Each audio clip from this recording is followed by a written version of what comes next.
اور پھر جو کافر ہوتے ہیں اور اللہ کی آیتوں کو قتل کرتے ہیں، اللہ کی آیات کے ساتھ انکار کرتے ہیں، اللہ کے نبیوں کو ناحق قتل کرتے ہیں، وہ کون سے لوگ ہیں؟ وہ یہودی ہیں، جو کہ بے باکی میں حد تک بڑھ چکے تھے کہ انہوں نے اللہ کے نبیوں کو قتل کیا، رسولوں کو قتل کرنے کی جرت نہیں ہوئی ان کی، کہ حضرت عیسیٰ کو بھی قتل کرنے کے درپے ہوئے۔ اللہ تعالیٰ نے فرمایا ہے کہ ایسے لوگ یعنی کہ بے باک ہو گئے نا، جب اللہ کو آپ نے جب اطاعت نہیں نہ کرتے، ہم سر نہیں جھکاتے کسی بڑے کے آگے، اور ہم باغی اور بے باک ہو جاتے ہیں، یہ دو کوالٹیز کو اپنی زندگی میں سے نکال دیں۔ بے باکی سے کسی بڑے کے سامنے کھڑے ہو جانا، بے ادبی سے کوسچنز کرنے، اور پھر کسی بڑے کی بات کا لحاظ نہ کرنا، یہ مومن نہیں ہوتا۔ مومن اللہ کے سامنے بھی اور اپنے بڑوں کے سامنے بھی ادب کرنے والا ہوتا ہے۔ تو اللہ تعالیٰ نے فرمایا ان کے اعمال ہبط ہو گئے۔ تو کچھ برائیاں اتنی بری ہوتی ہیں نا، اپنے کانسیکوینسز میں اتنی دور رس ہوتی ہیں کہ وہ ایک چنگاری کی طرح آپ کے اعمال کو سب کو جلا کر راکھ کر دیتی ہیں۔ تو جو بے باکی ہے اور بے ادبی ہے، یہ ایک بہت ہی آپ کی گفتگو میں یا آپ کے ایکشن میں کسی بھی بڑے کے خلاف، کسی بھی بڑے کے لیے ادب ہونا چاہیے، اور یہی اللہ تعالیٰ نے یہاں پہ بھی بتا دیا۔ اللہ تعالیٰ نے پھر ان کی بدتمیزی کی مختلف فارمز بتائی ہیں۔ ایک بدتمیزی یہ ہے کہ وہ ان لوگوں کے ساتھ بدتمیزی کرتے تھے، ایون کہ ان کو قتل کر دیتے تھے جو اللہ کی طرف بلاتے تھے۔ اور دوسری ان کی بدتمیزی کی فارم کیا تھی کہ جب ان کو اللہ کی کتاب کی طرف بلایا جاتا تھا تو وہ منہ پھیر کر چلے جاتے تھے۔ مثال کے طور پر آپ کو کوئی کہتا ہے کہ آئیے فلاں جگہ پر ہم کتاب اللہ کا کوئی درس لیتے ہیں، تو آپ اس چیز کو بادر ہی نہ کریں، آپ اس کو نظر انداز کر دیں، تو یہ بات اللہ کو نہیں پسند۔ اللہ تعالیٰ فرماتا ہے کہ وہ لوگ اپنی ان بدعمالیوں کی وجہ سے اللہ کی نظر میں معتوب ہوئے۔ اور دوسری بات پھر سپیریورٹی کمپلیکس، کر کیا رہے ہیں اور سوچ کیا رہے ہیں۔ تو سوچوں کی اصلاح تو بہت امپورٹنٹ چیز ہو گئی نا۔ پھر سوچتے وہ یہ تھے آیت 24 میں کہ ہمیں تو چند گنتی کے دنوں کے علاوہ آگ چھو ہی نہیں سکتی۔ تو سب سے برا جو تکبر ہے نا، وہ آپ کا نیکیوں پر تکبر ہے۔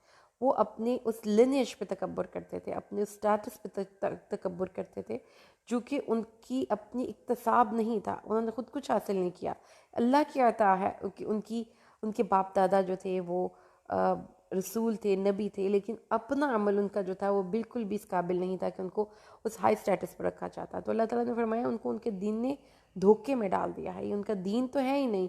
اگر دین پہ وہ عمل پیرا ہیں تو اس دعوے میں وہ دھوکے میں ہیں کہ ہم اللہ کے بیٹے ہیں اور ہمیں چند دن کے علاوہ آگ نہیں چھو سکتی۔ پھر اللہ تعالیٰ نے فرمایا اب ان کی جو ایک ایلیوژن ہے نا، اور ان کا ڈس ایلیوژنمنٹ کس دن ہوگی، ان کا طلسم کب ٹوٹے گا؟ جس دن ہم اس دن ان کو جمع کریں گے، اور جب ان کی اعمال کا پورا پورا بدلہ دے دیا جائے گا تو پھر بالکل کوئی ظلم نہیں ہوگا۔ اچھا، جب جو آیت اب آئی ہے 26 اور 27، اس آیت کریمہ میں ایک دعا ہے، آئیے ہم یہ دعا پڑھتے ہیں، کیونکہ اللہ نے اپنے نبی کو یہ دعا سکھائی ہے۔ اس دعا کو آپ بھی یاد کریں کیونکہ مشہور آیت قرآن پاک آپ کو یاد ہونی چاہیے۔ اللہم مالک الملک تؤتی الملک من تشاء وتنزع الملک ممن تشاء وتعز من تشاء وتذل من تشاء بیدک الخیر انک علی کل شیء قدیر تولج اللیل فی النہار وتولج النہار فی اللیل وتخرج الحی من المیت وتخرج المیت من الحی وترزق من تشاء بغیر حساب۔ اللہ تعالیٰ نے اپنے نبی کو کہا ہے اللہ سے مانگو، اللہ تو بادشاہت کا مالک ہے، جسے تو چاہتا ہے بادشاہت سے نواز دیتا ہے، اور جسے تو چاہتا ہے بادشاہت چھین لیتا ہے، اور جسے تو چاہتا ہے عزت سے نوازتا ہے، اور جسے تو چاہتا ہے ذلیل کر دیتا ہے۔ تیرے ہاتھ میں ہے ہر قسم کی خیر، اور تو ہر چیز پر قادر ہے، بے شک تو ہر چیز پر قادر ہے۔ بیدک الخیر انک علی کل شیء قدیر۔ تو اللہ تعالیٰ نے فرمایا کہ اللہ ہر چیز پر قادر ہے، تو رات کو دن میں داخل کرتا ہے اور تو دن کو رات میں داخل کرتا ہے۔ جب بھی کبھی آپ کے دل میں کسی سے محبت محسوس نہ ہو نا، اس وقت نا امید نہ ہو جایا کیجیے۔ آپ کا کوئی ریلیشن ہے، آپ کا دل مردہ ہو گیا، اس کے لیے محبت محسوس نہیں کر رہا، آپ کے دل پر اس وقت شیطان کا بڑا گہرا اٹیک ہے، اس وقت اللہ سے کہا کیجیے کہ اللہ جیسے تو رات کو دن میں میرے دل کے اندر بھی بے یقینی کی کیفیت ہے، میری اس ریلیشن سے کے لیے میرے دل سے محبت ختم ہو کہ اللہ تو اس مردہ دل میں پھر محبت کی زندگی ڈال دے۔ تو اللہ ڈال دیتا ہے۔ اور پھر اس کے بعد اللہ تعالیٰ نے آگے فرمایا کہ مومن اور کافر they are poles apart، مومن اور کافر سیم نہیں ہیں، تو اس لیے فرینڈشپس بھی نہیں ہونی چاہیے، ٹھیک ہے؟ بہت پتے کی بات ہے، because beware the people you keep on listening, beware the company you keep, beware the people you follow, beware the channels you subscribe, کیونکہ جب آپ ایسی جگہوں پر جاتے ہیں تو شیطان پھر کھینچ لیتا ہے آپ کو، تو اس لیے اپنے آپ کو جماعت کے ساتھ ممتسک کر لیجئے، مومن اور کافر دوست نہیں ہو سکتے۔ اللہ تعالیٰ فرماتا ہے ہاں اگر تم ان سے بچاؤ کا کوئی راستہ اختیار کر سکتے ہو، ان کے ساتھ بیٹھ جائیں، ان سے آپ اپنی مطلب یہ اس سچویشن میں ہے کہ جس میں آپ مجبور ہو جائیں کہ آپ کسی جگہ پہ جاب کرتے ہیں، آپ کسی ایسے ملک میں رہتے ہیں، تو بحالت مجبوری وہی بات آ گئی جو آپ کھانے پینے کے حوالے سے بتایا گیا کہ اپنی جان بچانے کے لیے آپ تھوڑا سا حرام کھا سکتے ہیں، اسی طرح بحالت مجبوری آپ ان سے بچاؤ کے لیے ان سے افیلیشن شو کر سکتے ہیں، لیکن it must not be your own priority, your own choice, آپ کی چوائس نہیں ہونی چاہیے کہ آپ کافروں کو دوست بنائیں۔ ان کے چینلز کو دیکھیں اور ان کی باتوں کو سنیں اور ان کو موٹیویشن لیں ان سے۔ اللہ تعالیٰ نے آگے پھر اپنی ذات کا تعارف دیا، دلوں کے چھپ کل ان تخفوا ما فی صدورکم، سورۃ آل عمران آیت 29، او تبدوہ یعلمہ اللہ، اپنے سینوں میں باتوں کو چھپاؤ یا ظاہر کرو، اللہ کو علم ہے، وہ آسمان اور زمین کی ہر چیز کا علم رکھنے والا ہے۔ تو اللہ کا علم بہت وسیع ہے، جس کو یہ پتہ چل جائے نا پھر وہ اللہ سے کوئی چیز چھپا نہیں سکتا، کسی کے خلاف نفرت نہیں دل میں رکھ سکتا، اس کو پتہ ہے کہ اللہ نے آسمان سے دیکھنا تو ڈائریکٹ میرے دل پہ تو دیکھنا ہے اللہ تعالیٰ نے، تو کیسے میں اپنے دل کو نہ گندہ رکھ سکتی ہوں کہ میرے دل پہ نہ نور آئے گا اللہ کا، نہ روشنی آئے گی، نہ اللہ کی رحمت، نہ نظر التفات ہوگی، مجھے تو دل کو صاف رکھنا ہی پڑتا ہے اور دل کو صاف رکھنا ہی پڑے گا۔ پھر اللہ فرماتا ہے کہ اس دن جس دن تو پائے گا ہر ایک نفس کو جو بھی اس نے عمل کیا، جس دن آپ پائیں گے اے نبی ہر وہ شخص جس نے کوئی عمل کیا اس کے سامنے حاضر پالیں گے، اور اللہ تبارک و تعالیٰ فرماتا ہے کہ جس نے کوئی برا عمل کیا ہوگا نا پھر وہ حسرت کرے گا، کاش اس کے اور اس کے برے عمل میں دور کی مسافت ہوتی، کہ لو انا بینہا و بینہ امدا بعیدا ویحذرکم اللہ نفسہ، اللہ تمہیں اپنے آپ سے ڈراتا ہے۔ اللہ تعالیٰ فرماتا ہے ہاں ایک دن آنے والا ہے کہ تم اپنے برے عمل سے نفرت کرو گے تو آج کرو، جو اس دن نفرت کرنی ہے وہ آج کرو گے، کیونکہ ایک اور مقام پہ قرآن پاک میں اللہ فرماتا ہے کہ اس دن ظالم اپنے ہاتھوں پہ چبائے گا اور کہے گا افسوس میں نے اللہ اور اس کے رسول کے ساتھ کا راستہ اختیار کیا ہوتا۔ تو جو اس دن اپنے آپ سے تم نفرتیں محسوس کرو گے نا اور حسرتیں محسوس کرو گے، وہ آج آنکھیں کھولو اور نیکی کے کام کرو، ٹھیک ہے میری پیاری بہنوں؟ یاد رہے گی یہ بات۔ آگے اللہ تبارک و تعالیٰ نے 2 آیتوں میں اپنے نبی صلی اللہ علیہ وسلم کا مقام اسٹیبلش کیا۔ آیت نمبر 31 اور 32 میں اے نبی کہہ دیجئے اگر آپ اللہ سے محبت کرتے ہیں تو پھر میری اتباع کیجئے، اللہ بھی آپ سے محبت کرے گا اور آپ کے سب گناہ بخش دے گا، اور اللہ بخشنے والا بہت مہربان ہے۔ اے نبی کہہ دیجئے اللہ اور اس کے رسول کی اطاعت کرو، اگر تم منہ پھیر لوگے تو اللہ کافروں کو پسند نہیں کرتا۔ تو نبی صلی اللہ علیہ وسلم کی محبت کا ایک واضح طور پر تقاضا اللہ نے پیش کیا، کیا نعتیں پڑھیں، جلوس نکالیں، اپنے گھروں کو لائٹوں سے سجائیں، اور جب آپ کے معاملات آئیں، آپ کی شادیاں آئیں، آپ کی فوتگیاں آئیں، آپ کے دوسرے انسانوں کے ساتھ لین دین آئے، آپ کی گفتگو آئے اور اس میں کہیں پہ بھی رسول صلی اللہ علیہ وسلم نہ ہو، یہ محبت ردی کی ٹوکری میں پھینکی جائے گی، ایسی محبت جس میں محبت کا خالی دعویٰ ہو۔ اللہ تعالیٰ نے قرآن حکیم میں کیا کہا تھا منافقوں کو؟ لا تقسموا طاعۃ معروفہ، قسمیں کھا کھا کر اپنی محبت کے دعوے پیش نہ کرو، اطاعت کر کے محبت دکھاؤ۔ تو حب رسول کا ایک ہی تقاضا ہے جو قرآن نے پیش کیا، ان کنتم تحبون اللہ، اللہ کی محبت، اس کی محبت اور انسانوں کی محبت اور اللہ کی محبت کے درمیان میں رسول اللہ کی اتباع ہے، ان کی فرما برداری ہے، ان کی اطاعت ہے، اور کچھ نہیں۔ آپ جتنے مرضی بڑے بڑے سے آپ دعوے کر لیں، نعرے لگا لیں، آپ اپنے گھروں کو لائٹوں سے سجا لیں، آپ اپنے لباس میں وہ ساری چیزیں شامل کر لیں، جب تک آپ کی گفتگو، آپ کا اٹھنا بیٹھنا، آپ کا سونا جاگنا، آپ کی زندگی کا لمحہ لمحہ رسول صلی اللہ علیہ وآلہ وسلم کی اطاعت کے سانچے میں نہیں ڈھلے گا، آپ کی اطاعت اللہ کی نظر میں قابل قبول نہیں ہے۔ یہ قرآن کہہ رہا ہے، میں نہیں کہہ رہی ہوں۔ اس لیے اللہ تعالیٰ نے فرمایا اگر تم منہ پھیر لیتے ہو اطاعت سے تو اللہ کافروں کو پسند نہیں کرتا، تو جو اللہ کے نبی کی اطاعت سے منہ پھیر لیتا ہے اس پر قرآن کفر کا فتویٰ لگاتا ہے کہ ایسے کافر کو اللہ پسند نہیں کرتا. تو اللہ کی محبت تک پہنچنے کا واضح ذریعہ رسول صلی اللہ علیہ وسلم ہے. تو اللہ نے اس قرآن کے اس مقام پر ہمیں یہ بات بھی سمجھا دی کہ ہماری منزل مدینہ نہیں ہے، ہماری منزل جنت ہے، ہماری منزل اللہ ہے. اللہ اور نبی ہمارے درمیان ہے. ہم اللہ سے محبت کے لیے رسول صلی اللہ علیہ وسلم کے پیچھے چلتے ہیں. اس بات کو قرآن کا یہ مقام بتاتا ہے.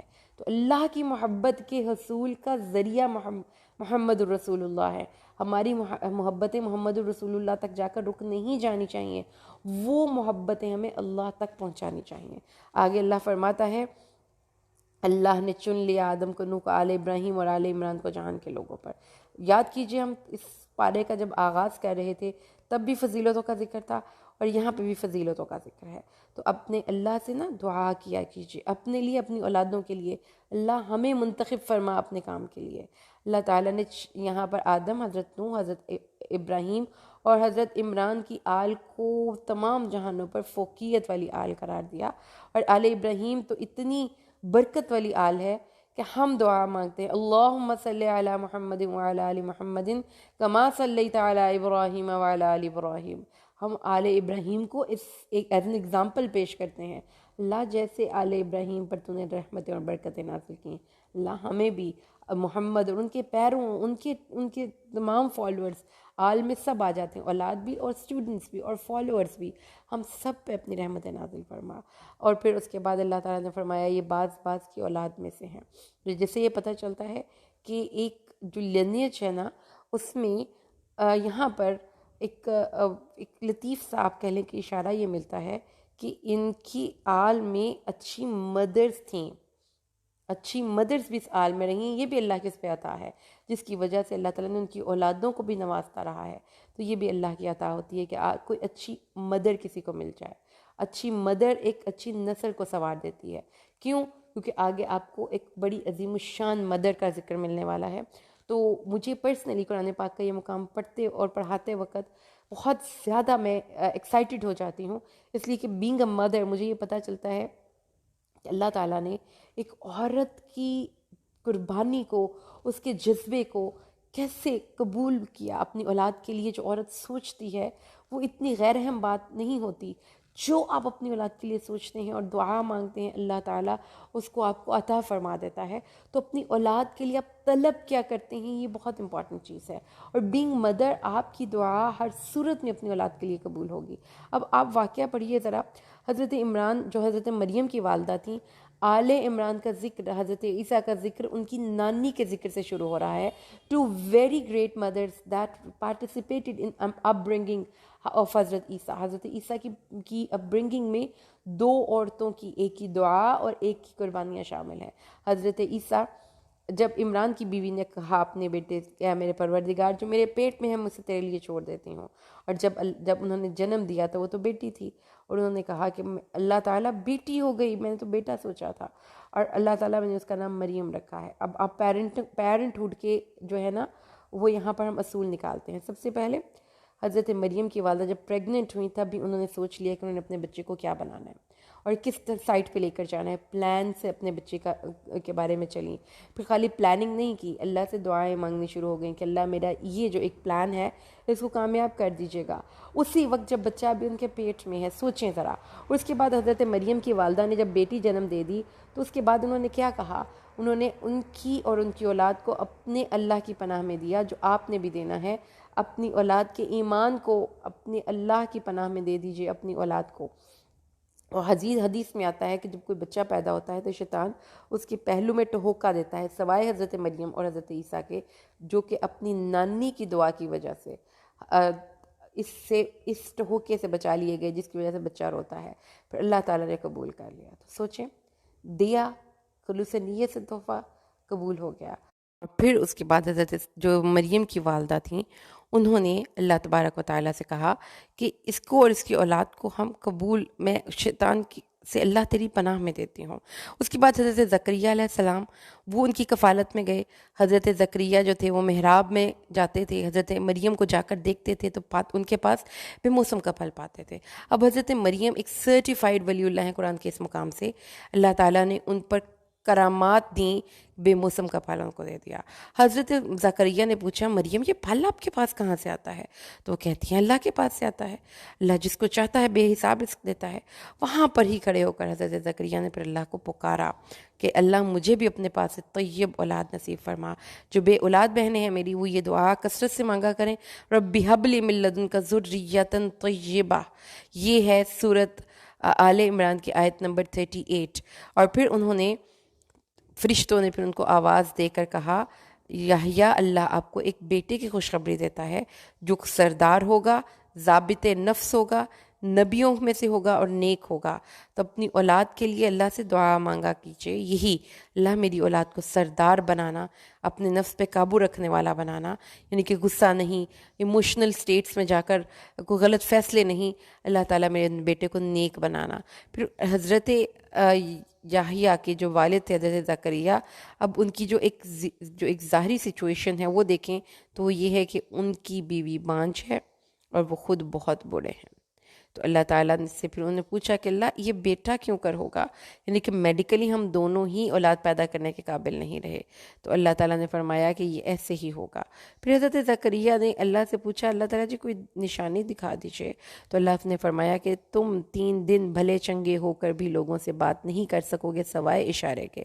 تو ان 3 دنوں میں اللہ کا بہت ذکر کرنا اور صبح شام اللہ کی تسبیح کرنا، تو یہ باتیں ہمیں بتاتی ہیں کہ جب آپ کو کوئی خوشخبری ملتی ہے، کوئی نیک آپ کو خبر ملتی ہے، تو اس کے بعد میں ڈھول نہیں بجانا، لیٹس ڈانس اینڈ پارٹی نہیں کرنا، بلکہ اس کے برخلاف آپ نے اللہ کو بہت بہت بہت یاد کرنا ہے اور خاص طور پر اللہ کی سبحان اللہ کی تسبیح پڑھنی ہے۔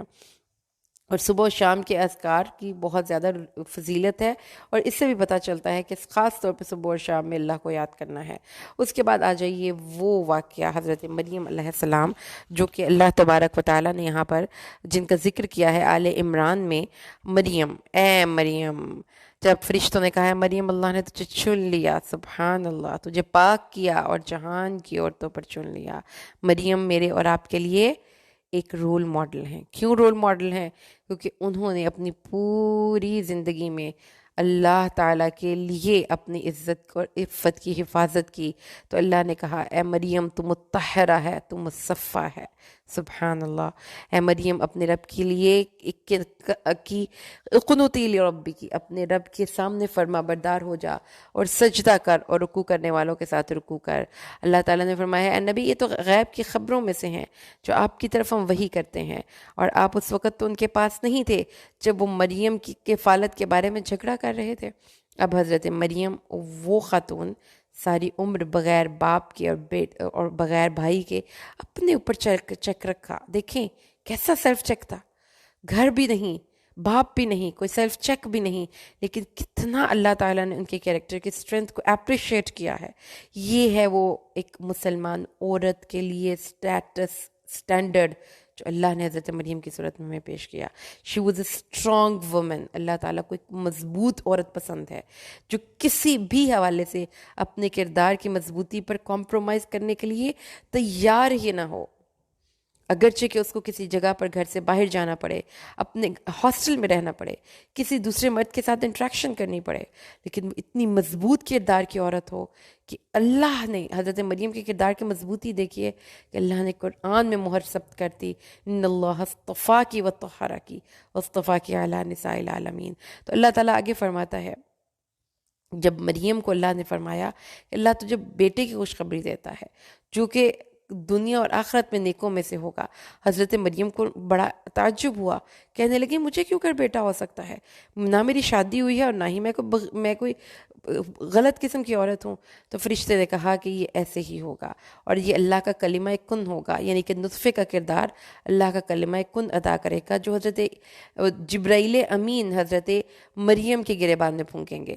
اس کے بعد جب ان کا بیٹا ہو گیا تو وہ اللہ تعالیٰ نے فرمایا کہ ان کو کتاب و حکمت دے گا اور رسول ہوگا، اور ان کو اللہ تعالیٰ حصی معجزات دے گا کہ وہ کوڑی کو اندھے کو درست کر دیں گے، اور گھروں میں جو آپ کھا کر آئے اور جو ذخیرہ کر کے آئے وہ سب بتا دیں گے، اور تصدیق کرنے والا ہے تورات کی، اور وہ باتیں بھی تمہیں بتائے گا جو تم نے اپنے اوپر وہ بعض باتیں بھی تمہیں بتائے گا جو تم نے اپنے اوپر حرام کر لی تھیں، اور پھر اور یہ سارا کچھ کرنے کے بعد پھر حضرت عیسیٰ نے کہا کہ اللہ ہی میرا اور تمہارا رب ہے، تو اس کی عبادت کرو، یہی راہ مستقیم ہے۔ تو یہ سارا واقعہ اللہ تعالیٰ نے بتایا۔ اس کے بعد بتایا کہ جب حضرت عیسیٰ بڑے ہو گئے تو ان کے ساتھ یہودیوں نے دشمنی کی۔ آیت نمبر 52 ہے کہ ان کے ساتھ یہودیوں نے کیسے دشمنی کی کہ انہوں نے ان کے قتل کی سازش کی، اس وقت کے بادشاہ کے پاس جا کر ان کو ولد الزنا کہا۔ تو دو لوگ تھے، عیسائی حضرت عیسیٰ کو اللہ کا بیٹا کہتے تھے، وہ غلف کرتے تھے، یہودی کہتے تھے کہ حضرت عیسیٰ ولد الزنا ہے نعوذ باللہ، اور حضرت عیسیٰ نے کی والدہ کے غلط کسی ایکشن کے نتیجے کے طور پر دنیا میں آئے ہیں۔ تو پھر انہوں نے اپنے بادشاہ کے جا کے کان بھرے، حضرت عیسیٰ کو ختم کرنے کے لیے سازش کرنی شروع کر دی۔ اس کے بعد حضرت عیسیٰ علیہ السلام نے جب دیکھ لیا کہ یہ سارے کافر مل کر مجھے قتل کرنے کے درپے ہیں، تو انہوں نے پیش بندی کے طور پر اپنے حواریین سے کہا کہ میری کون مدد کرے گا؟ تو انہوں نے کہا کہ حواریوں نے کہا ہم مدد کریں گے۔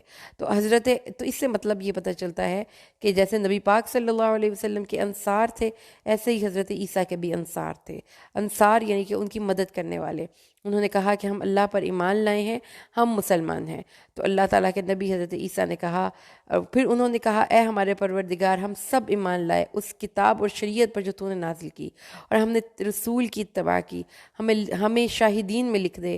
تو سب نے مکر کیا۔ مکر کیا تھا؟ انہوں نے اس مکان کا گھیرا اور محاصرہ کر لیا، اور وہ بادشاہ سے وارنٹ لے آئے ان کی سولی لٹکانے کے لیے۔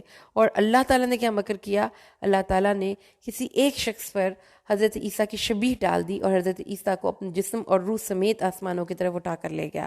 تو اس طریقے سے اللہ تبارک و تعالیٰ نے حضرت عیسیٰ کو ان سے نجات دے دی، لیکن ان کو یہ لگا کہ انہوں نے حضرت عیسیٰ کو سولی دے دی ہے، کیونکہ انہوں نے ایک شخص کو، حضرت عیسیٰ کی شبیہ کے جیسے شخص کو لے گئے اور اس کو جا کر انہوں نے سولی پر چڑھا دیا۔ تو یہ تھا وہ واقعہ جو کہ قرآن حکیم میں حضرت عیسیٰ کے اعتبار سے لکھا گیا، اور چونکہ سورت کا نام سورت آل عمران ہے، اس لیے یہ مرکزی مضمون ہے اس سورہ مبارکہ کا۔ انشاءاللہ نیکسٹ سلاد سے آخر تک ہم اگلی لیسن میں پڑھیں گے۔ بارک اللہ لی ولکم فی القرآن الحکیم، ونفعنی و ایاکم بالآیات والذکر الحکیم۔ السلام علیکم ورحمۃ اللہ وبرکاتہ۔